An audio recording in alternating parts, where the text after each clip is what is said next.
सीधा आपको ले चलते हैं। मुख्यमंत्री योगी आदित्यनाथ शिक्षा संबंधी योजनाओं का शिलान्यास कर रहे हैं। क्रम में सभी प्रदेश सरकार के और केंद्र सरकार के हमारे मंत्रीगण,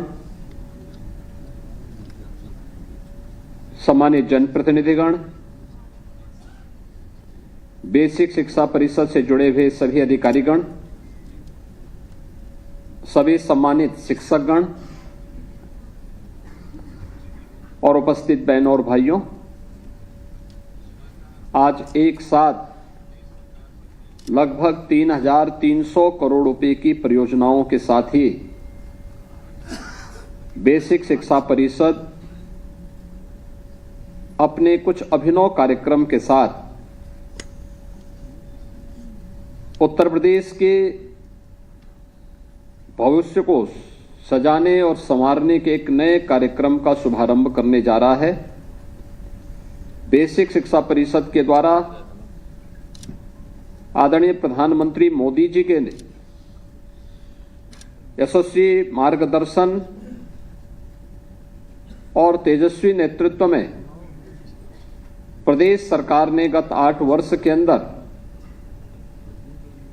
बेसिक शिक्षा के क्षेत्र में जो आमूलचूल परिवर्तन करने की दिशा में कदम बढ़ाए हैं, इसके लिए मैं परिषद को, सभी शिक्षकों को हृदय से बधाई देता हूं। आप सबका मैं अभिनंदन करता हूं।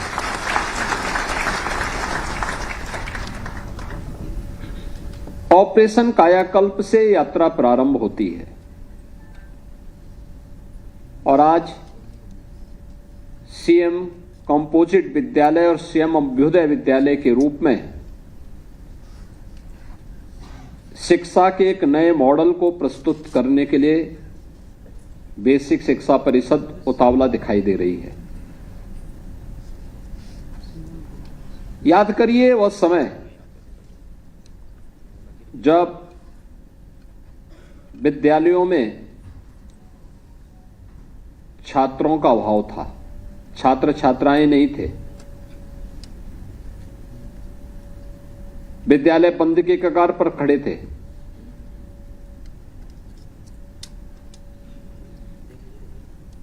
भवन जर्जर पड़े हुए थे,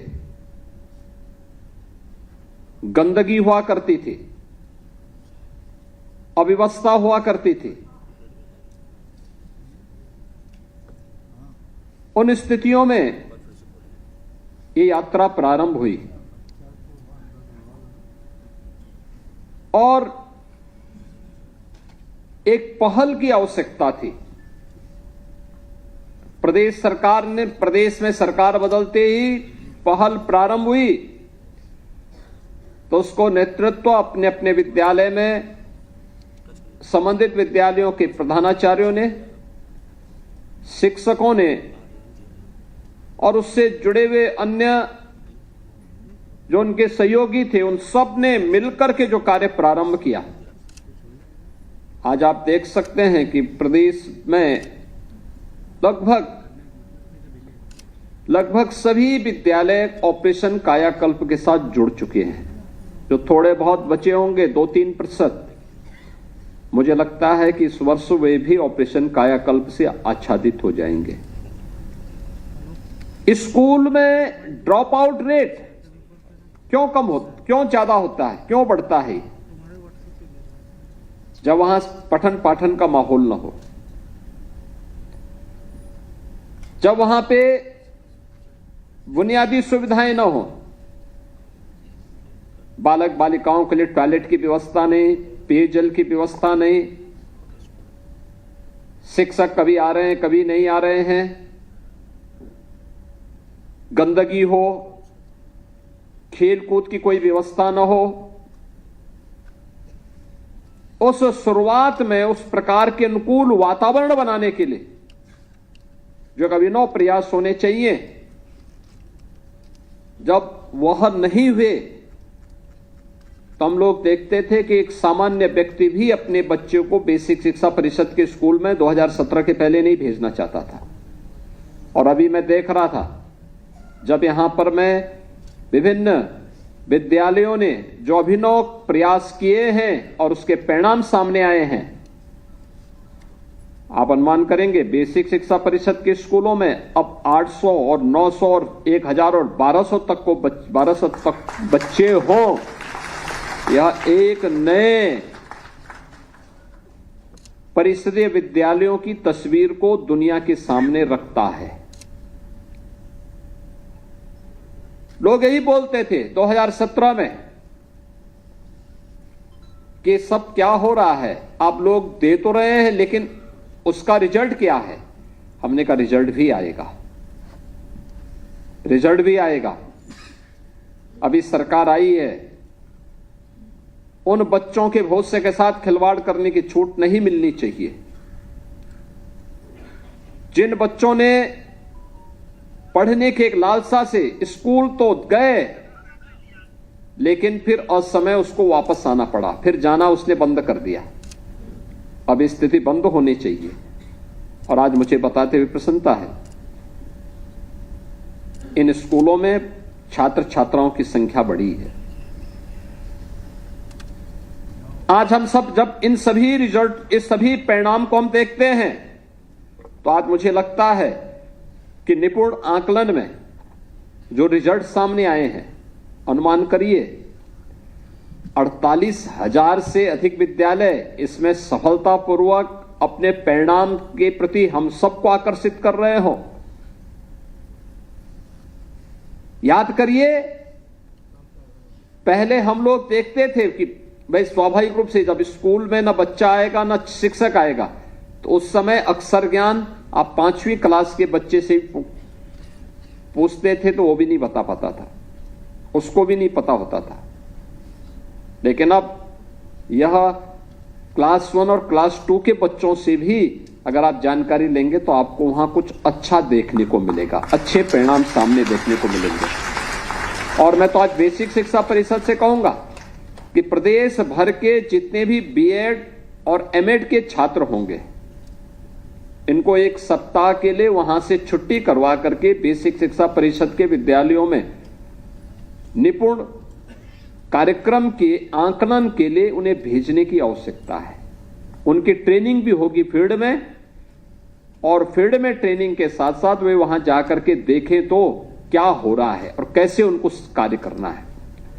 दूसरा, वे वहां जाएंगे तो उन्हें स्मार्ट क्लास के साथ जुड़ने का अवसर भी प्राप्त होगा, डिजिटल लाइब्रेरी के साथ जुड़ने का अवसर प्राप्त होगा।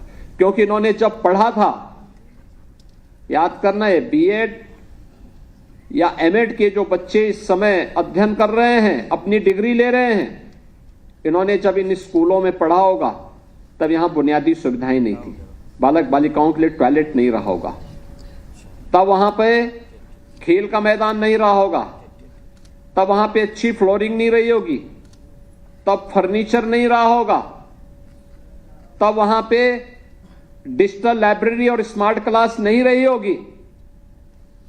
आज इनमें से ज्यादातर सुविधाएं उन विद्यालयों में उपलब्ध हुई हैं, इसलिए वे जाकर के एक और इसको देखें और देख करके और फिर वहां पर ये भी देखें कि रिजल्ट क्या है। हम पहले से परफॉर्मा बना करके दें कि निपुण का आकलन किस रूप में उसे करना है, पहली क्लास का कैसे, दूसरी क्लास का कैसे, तीसरी क्लास का कैसे, चौथी क्लास का कैसे, 5वीं क्लास का कैसे, और फिर उसी फॉर्म में उसको मांगिए। आप देखेंगे रिजल्ट आएंगे, रिजल्ट आएंगे। दूसरा, हमारा प्रयास होना चाहिए कि हर विद्यालय में शिक्षक जरूर हो, छात्र शिक्षक का रेशियो उसको हम हर हाल में मेंटेन करें, हर हाल में मेंटेन करें।